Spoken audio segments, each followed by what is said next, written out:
করার নাম হলো আপনি ধৈর্যশীল। যদি করতে না পারেন, you are failure in your whole life, আপনি পুরো জীবনে অকৃতকার্য হয়ে যাবেন।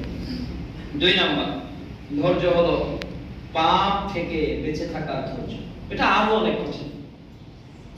যা আছে আনুগত্য করতেছেন, সালাত আদায় করেন, সিয়াম পালন করেন, হয়তো একটু যাকাত দেওয়ার চেষ্টা করেন, কিন্তু পাপ থেকে বাঁচাটা কি সহজ? অনেক কঠিন। রাসূলুল্লাহ সাল্লাল্লাহু আলাইহি ওয়াসাল্লাম বলেন, ওমর রাদিয়াল্লাহু তাআলা বুঝাচ্ছেন যে হাদিস, যে একটা কাঁটাযুক্ত পথে কাপড়কে গুটিয়ে যেভাবে চলতে হবে এভাবে দিনের পথে চলতে হবে। এমন একটা যুগ আসবে, দারিমি প্রথম খণ্ডে 394 নম্বর হাদিস, হাতে আগুন নিয়ে থাকা সহজ হবে, ঈমান নিয়ে চলা কঠিন হবে। তাহলে পাপ থেকে আপনি বাঁচবেন, এটা খুবই কঠিন। আপনার মন চাচ্ছে গান শুনতে, মন চাচ্ছে, এখানে কে ধৈর্য ধারণ করবে?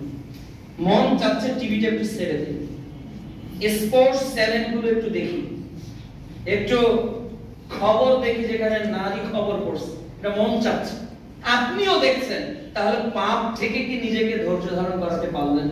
মন চাচ্ছে যে দলিলটা জমা দিলেই তো হাউস বিল্ডিং এর লোন দিয়ে দিই, দলিলটা দিয়ে দিলেই যে এত লক্ষ টাকা বাড়ি করতে পারবে, 3 তলা বাড়ি করব, 6টা ইউনিট করব, 10,000 টাকা করে 60,000 টাকা ভাড়া পাবো, প্রতি মাসে 30,000 ব্যাংকে দিব, আমার 30,000 ব্যবসা তো অনেক সুন্দর, কিন্তু এটা সুদ, এর থেকে আমাকে বেঁচে থাকতে হবে, আরাম থেকে আমি বাঁচবো। এটা সহজ না কঠিন?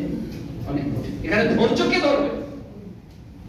আল্লাহ রাব্বুল আলামিন বলছেন যে পরিবার যাতে তোমার আনুগত্যহীনতার বাইরে চলে না যায়। আলা কুল্লুকুম রাইন ওয়া কুল্লুকুম মাসউলুন আন রাইয়াতি, তোমরা দায়িত্বশীল, দায়িত্ব সম্পর্কে জিজ্ঞাসিত হবে। এখন আপনার মেয়ে, আপনার ছেলে, আপনার স্ত্রী, আপনার অধীনস্থ ব্যক্তিরা আজকে দেখা যাচ্ছে যে আল্লাহদ্রোহিতার কাজে লিপ্ত। এখন তাদেরকে এখান থেকে নিষেধ করা, তাদেরকে এখানে সবরের উপদেশ দেওয়া, বাবা খবরদার এটা করিও না, এটা করাটা কিন্তু খুব কঠিন।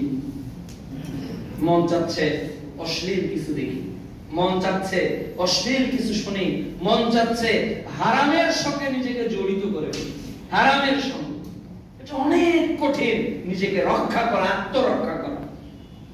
ধৈর্যশীলকে একই মোবাইল আপনার কাছে আছে, একই মোবাইল হাজার যুবকের কাছে আছে, রাতের অন্ধকারে গোপনে হাজারো পাপের সঙ্গে যুবক মোবাইলের সঙ্গে সম্পৃক্ত, আর এক যুবক কোরআন তেলাওয়াত করছে। তাহলে একজন ধৈর্যশীল আর একজন অধৈর্যশীল। একজন বৃহস্পতিবার দুপুরে দাওয়াত দিয়েছে, খাচ্ছে না, সিয়াম পালন করেছে, আর একজন কোনো হিসাব নেই, দুনিয়ার জীবনকে নিজের মতো করে মেনে নিয়েছে।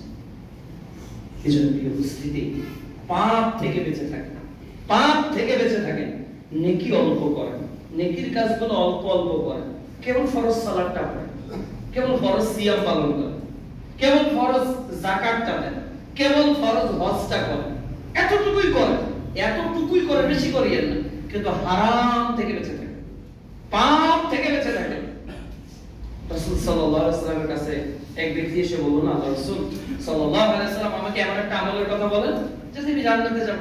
রাসূল সাল্লাল্লাহু আলাইহি ওয়াসাল্লাম কিছু কথা বললেন, এরপর তিনি বললেন, আল্লাহর কসম আমি এর কমও করব না, বেশিও করব না। এই লোকটা যখন চলে যাচ্ছে, রাসূল সাল্লাল্লাহু আলাইহি ওয়াসাল্লাম বললেন, পৃথিবীতে কেউ যদি তার চোখকে শীতল করতে চায় যে আমি জান্নাতি মানুষ পৃথিবীতেই দেখব, সে যেন ওই লোকটার দিকে তাকায়।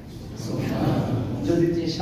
যদি সে তার কথাতে সত্যবাদী হয়ে যায়, তাহলে অল্প ইবাদত ফরজগুলো করেন, নফলটা পরে করেন। নফল করার চেয়েও বেশি কষ্টদায়ক হলো পাপ থেকে নিজেকে বাঁচানো। মিথ্যা কথা ছেড়ে দিবেন, গীবত করবেন না, বেপরদায় চলবেন না, মানুষের ছগলখুরি করবেন না, অন্যের সম্পদ আত্মসাৎ করবেন না, হারাম পথে নিজেকে যুক্ত করবেন না, অশ্লীলতায় নিজেকে নিমজ্জিত করবেন না, নিজের কর্ম দিয়ে কখনো অন্যরা ক্ষতিগ্রস্ত হোক এমন কিছু আপনি করবেন না। এটা দিয়ে পৃথিবীতে চলা অনেক অনেক অনেক অনেক কঠিন। এটা ভালো কাজ করা সহজ, কিন্তু পাপ থেকে বেঁচে থাকা খুব কঠিন, কেউ বুঝতে পারছে না। এজন্য আমাদের ধৈর্য ধারণ করতে হবে। মন চাচ্ছে ছেলেটাকে সুদের চাকরিটা করিয়ে দিই, মন চাচ্ছে মেয়েটা পুলিশ হোক, মন চাচ্ছে এইটা করতে, কিন্তু এটা পাপ, এটা যে অন্যায়, এটা যে অন্যায়, এটা আপনার বোঝাটা তো প্রয়োজন যে আল্লাহ নিষেধ করেছে। আল্লাহ যেটা নিষেধ করেছে এটা কি আমরা মেনে নিতে পারি? বলেন পারি? অধ্যায় 5 আয়াত 50 ও 51 আল্লাহ বলেছে ইয়া আইয়ুহাল্লাযীনা আমানু হে ঈমানদার বান্দাগণ লা তাত্তাখিযু ইয়াহুদা ওয়ান নাসারা আউলিয়া, ঈমানদারেরা ইহুদি নাসারাদেরকে বন্ধু বলো না। আচ্ছা, এই শব্দটা এই আয়াতের অনুবাদটা বুঝতে কি কারো কোনো সমস্যা? ইহুদি এবং নাসারাদেরকে বন্ধু মনে করো না। কেন? মানুষ বন্ধুর দ্বারা কি হয়? প্রভাবিত হয়। তাহলে বন্ধু করার অর্থ কি? তার অনুযায়ী নিজেকে চলানো, তার সঙ্গে নিজের সম্পৃক্ততা তৈরি করা, এটা ইসলামে হারাম। হারাম। এখন আপনি বন্ধুত্ব করবেন না, তার মানে তার সঙ্গে শত্রুতা করতে হবে। 7 শ্রেণীর মানুষ আরশের ছায়া পাবে, এর মধ্যে ওই শ্রেণীর ব্যক্তি রয়েছে যে বন্ধুত্ব করে আল্লাহর জন্য আর শত্রুতাও করে আল্লাহর জন্য। বন্ধুত্ব আল্লাহর জন্য। আমার আপনার সঙ্গে আমার শত্রুতা, ভাই আপনি তো আমার দিনই ভাই, আপনার সঙ্গে আমার শত্রুতা কোথায়?